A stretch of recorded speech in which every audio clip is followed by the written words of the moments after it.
smiling face, a word of kindness. John Wanamaker, 1838 to 1922, was a department store pioneer. One day, a young man came to apply for an advertised job opening in his store. Wanamaker himself conducted the interview, and the applicant answered every question with a firm yes or no.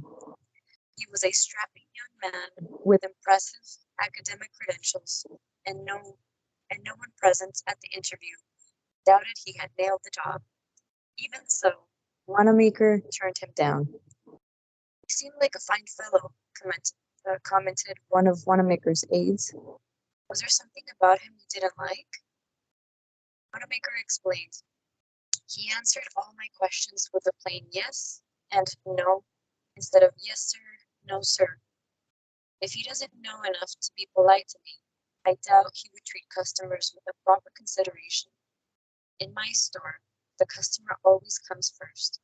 I couldn't possibly hire him." The story illustrates the power of a single word. Wanamaker's employees used to say that one cheery "good morning" from the boss was enough to make them enjoy a week's work. Their joy in working translated into booming success for the store. People talk about serving society, but nothing does so much to make the world a happier place as a smile and a cheerful hello. Like a street performer, Wanamaker brought hope and cheer to all around him. Worst skinflints are those who are stingy with smiles and hellos. All it takes to make others happy is a twinkle in the eye and a word or two, so don't hoard them. The Anglican clergyman Sidney Smith, 1771 to 1845, said, "When you rise in the morning, form a resolution to make the day a happy one to a fellow creature." By doing this for 10 years, he pointed out, one could make 3,650 people happy, the equivalent of making a charitable donation to an entire town. That would indeed be an act of charity, in keeping with Shakyamuni's teaching to have a smiling face and speak words of kindness. Yeah, so the story, it reminds me what we talk about in Buddhism around smiling, and I can't remember the equation, but it's happiness is multiplied by division or division by multiplication. I can't quite remember the phrase, but it reminds me of that. Basically putting into practice what we preach. And seeing as to how smiling and offering that to people is completely free for us. Like there's no, I would say there's no deficit to it. We're not losing out on anything if nobody else smiles back, receives it, so to speak, in return. That action is still being put out into the world. Very much learning the past few days about cause and effect, and just knowing that that smile or that cheerful greeting isn't being received, responded to that same moment, that has lasting effect, just like John Wanamaker's employees used to say that even his good morning would cheer them up. Enough for a week's worth of work.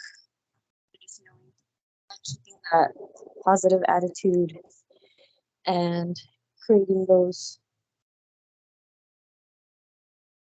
good causes would have good effects, even a week's worth of work. So it's a beautiful reminder to always put something positive out there into the world, knowing that someone will receive it eventually. Okay, very good. Thank you, Estefania, for reading and explaining the story. Yeah, happiness is the only thing that multiplies by division. And even if people don't smile back at us, even if they don't respond to our greeting as cheerfully as we offer it to them, this energy, good energy we put out in the world, like you said, yeah, for sure it comes back to us. That's because the law of cause and effect, there is no error in the law of cause and effect, like UET always teaches us. It works like clockwork. It's very precise. So it's a reflection of how deeply we understand the law of cause and effect, or how much we have listened to Buddhism to really understand that good causes will always and always bring good effects, happiness to the doer, to the practitioner.